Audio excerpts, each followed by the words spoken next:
Saya nukil pembahasan tentang cinta atau ta'alluq atau hubungan batin dengan para aulia dari kitab Tathbitul Fuad bi dzikri kalami Majalisil Kutub Al-Imam Abdullah bin Ali Haddad, juz 1 karangan Syekh Ahmad Abdul Karim Hasawi, halaman 176. Pembahasan ini sangat penting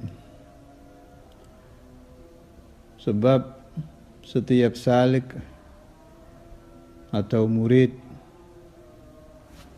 atau orang yang berjalan menuju Allah Subhanahu wa taala, ketika dia telah masuk thariqah, dibaiat atau tidak dibaiat, dia telah mempunyai guru, sering muncul bingung. Saya ingin tetap mengikuti perintah-perintah guru saya, mursyid saya, tapi bagaimana saya tetap ingin mendapat barakah dari ahlu thariqah yang lain. Semisal kita pengikut thariqah Alawiyah, jelas sangat ingin tidak terputus dengan Sayyidina Al-Faqih Al-Muqaddam Muhammad bin Ali Ba'alawi, Sayyidina Al-Muhajir Ahmad bin Isa, Habib Abdullah Haddad, Habib Abdullah Idrus, Habib Umar bin Abdurrahman Attash, Sayyidina Umar Mukhtar dan lain-lain. Tetapi kita tetap ingin mendapat barakat, asrar dari Syekh Abdul Qadir Al-Jailani dan Imam Abdul Hasan Syadhili, terutama saat kita membaca riwayat-riwayat beliau-beliau itu di kitab-kitab atau mendengar riwayat beliau-beliau itu disampaikan oleh seorang penyampai, muncul keinginan saya tetap ingin dapat barokah mereka. Alhamdulillah, masalah ini dibahas dengan gamblang oleh Imam Al-Haddad di kitab ini. Saya bacakan. Wa qala radhiyallahu anhu man lahu ta'alluqun wa mailun ila ahadin minas salihin hasala lahu al-madadu min jami'is salihin li'annahum la musyahanata bainahum wa la musyahanata fi shay'in abada bal law qala hadha al-muta'alliqu bi ahadin minhum li akhar minhum uridu an atruka fulanan wa ulazimukum lam yuti'hu wa lam yuwafiqhu ala ma qal bal yaqulu lahu kun muta'alliqan bi shaykhika al-awwal wal madadu laka minna yahsul aw kama qal. Siapa-siapa yang hatinya condong cinta dengan salah satu orang soleh, taruh seseorang ta'alluqnya kepada Sayyidina Al-Faqih Al-Muqaddam, hatinya condongnya ke sana, tiap ada masalah tawassulnya ke sana. Namanya orang cinta. Di antara tanda kita cinta kepada salah satu wali itu, kalau kita dengar ada karamah atau kelebihan atau riwayat tentang wali lain, yang kita ingat wali itu. Guru saya dulu begini, guru saya dulu begini, beliau begini. Yang didengar cerita lain tapi larinya pikiran ke situ. Itu alamatul mahabbah, alamatul mail. Itu bagus. Meskipun dia tidak bertabarruk, umpama ini, tidak bertawassul, tidak berfatihah dengan aulia lain, tetap hasala lahul madad min jami'is salihin. Semua orang saleh yang diciptakan Allah Ta'ala tetap memberikan asrar, memberikan barakah untuk ini orang, untuk si anak ini, si salik ini. Kenapa begitu? Kalau bahasa saya ada ukhuwah para aulia, kan kita sering dengar dari lisan para penceramah itu. Ada ukhuwah Islamiyah, ada ukhuwah Basyariyah, ada ukhuwah Wataniyah, dan macam-macam lah pembahasan-pembahasan. Kalau saya punya tambahan pembahasan, ada ukhuwah para aulia. Jadi para wali itu tidak hanya memberikan barokah buat mahbub mereka saja, buat murid mereka saja, kepada semua muta'alliqin dengan wali-wali lain juga tetap. Kenapa itu terjadi? Li'annahum la musyahanata bainahum. Di alam para wali tidak ada permusuhan. Adanya hasud menghasud, benci membenci, serang menyerang itu di alam kita, orang-orang yang hatinya kotor. Di alam para wali tidak ada bughud antar wali, itu tidak ada. Wala musyahanata fi syai'in abada. Tidak ada. Enggak ada musuh, enggak ada benci, enggak ada apa. Bal law qala hadzal muta'alliqu bi ahadin minhum li akhar minhum. Bahkan seandainya seorang muta'alliq ini, salik ini, murid ini berkata kepada wali A, ya wali Allah, saya ingin ke antum, saya ingin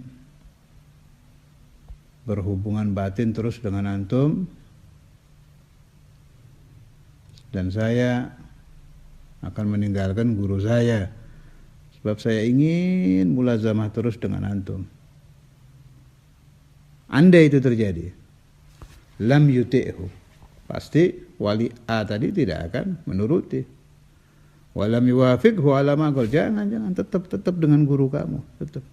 Bal yaqulu lahu, bahkan si wali ini pasti akan berkata, kun muta'alliqan bi syaikhikal awwal.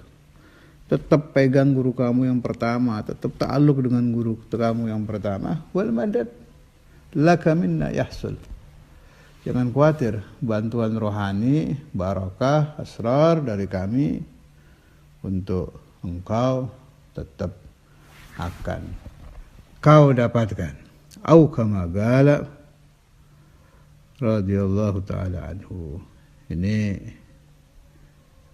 masalah sangat penting sekali untuk difahami, sebab setahu saya setiap salik mengalami hal ini. Memang ada yang saya dengar di antaranya Thariqah Tijaniyah melarang murid-muridnya untuk berziarah ke aulia lain. Itu tolong jangan disalahpahami. Sebetulnya bukan larangan itu. Itu permasalahannya begini. Orang masuk thariqah itu sama dengan orang berobat ke dokter. Si dokter ini khabir, ahli betul dengan penyakit orang yang sakit. Kalau ini si orang sakit dicampur obatnya dengan dokter lain, satu penyakit dua obat, kontradiksi, bukan sembuh malah lebih parah. Tolong pahami ini.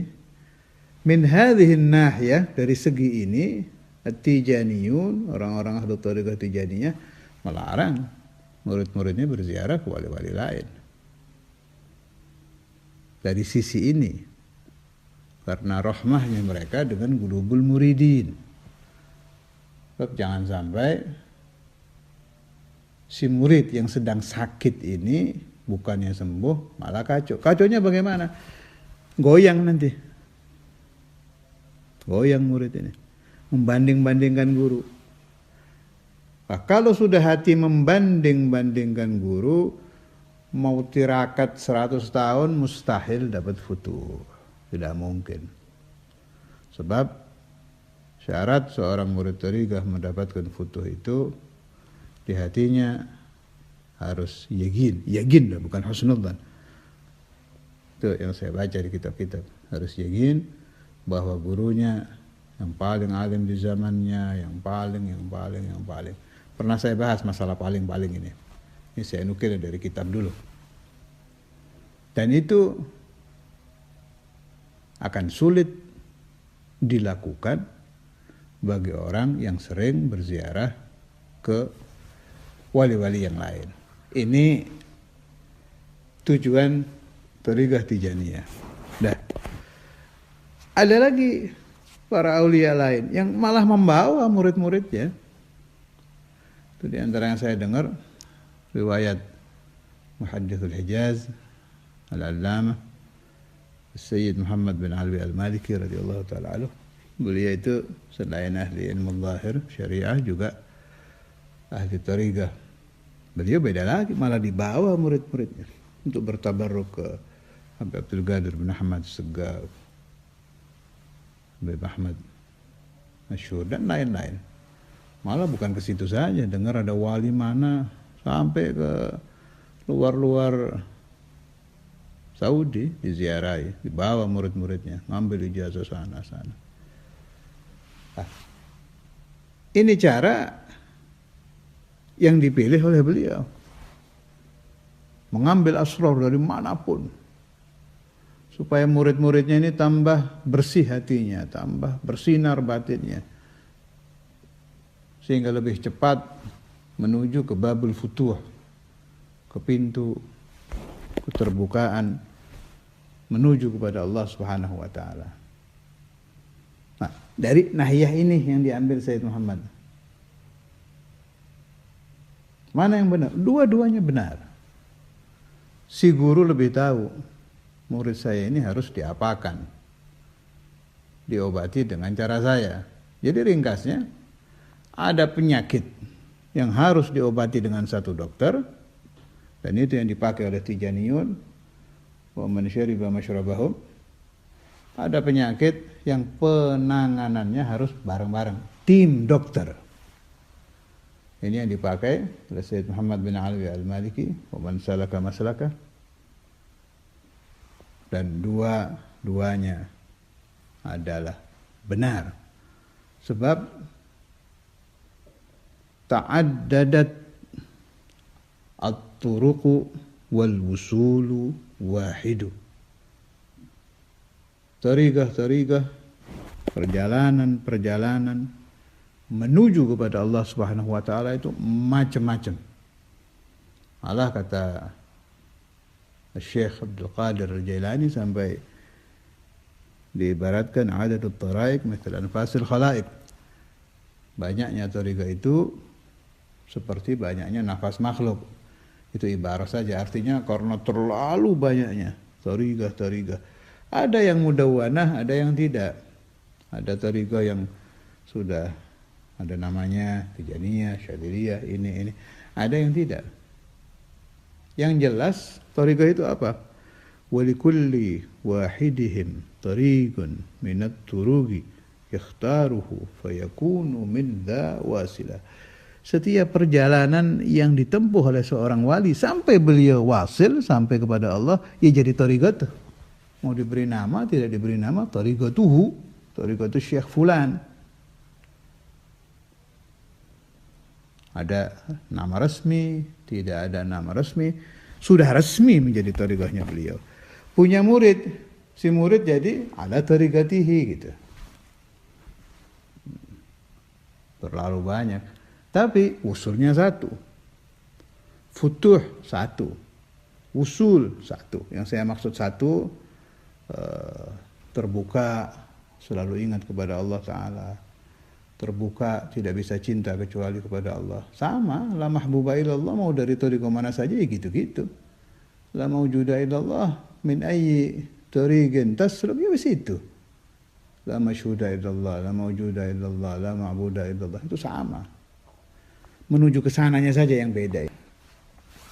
Ya, pemahaman ini sangat penting sehingga kita melihat kalam dari para syekh, dari para mursyid tidak suudzon dan tidak buru-buru menyalahkan thariqah, menyalahkan aqwalul masyayikh yang zahirnya seperti kok begini ngomongnya ya, terutama Tijaniyah itu banyak kalam-kalam yang kalau orang membaca kitab-kitab mereka yang